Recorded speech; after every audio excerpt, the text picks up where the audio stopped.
On tonight's episode of Clear the Cap, we're going to discuss the Tory Lanez headline that's making the rounds today. You've probably seen the headline. It says a little something like this. New records from doctor confirm that Meg the Stallion cut her foot on glass that night. That's all cap. I'm going to tell you why. First of all, these are not new records. These are old records. It's a police report. In the police report, what it says is that the ER physician who treated Meg that night reported to police that he treated her for a foot injury caused by stepping on glass. So the headline sounds pretty right. However, it's all cap. Here's why. Later that night, she was seen by a second physician. That physician was an orthopedic surgeon. He wrote a report that he performed a surgery on her to treat a gunshot injury. And in the course of the surgery, he removed bullet fragments from her foot. So the headline is all cap. However, it's still free Tory Lanez on this side. Here's why.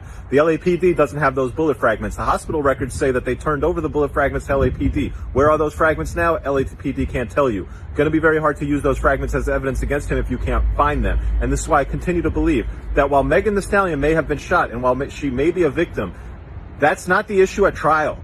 It's just not. The issue at trial is, can the prosecutors prove beyond a reasonable doubt that Tory Lanez pulled out a gun and shot at her and hit her? And I think the answer to that is 100% no. Because when you consider the eyewitness testimony and the inconsistencies of Meg the Stallion's statements, this should not, and the fact that the cops, didn't even look at any social media to corroborate their investigation. They didn't talk to any of the witnesses at the house party to see what was going on there. None of that. That's a weak investigation, an inconsistent statement from the victim, and an eyewitness who disputes everything the cops and the victim are saying. That case should get dropped, if you ask me.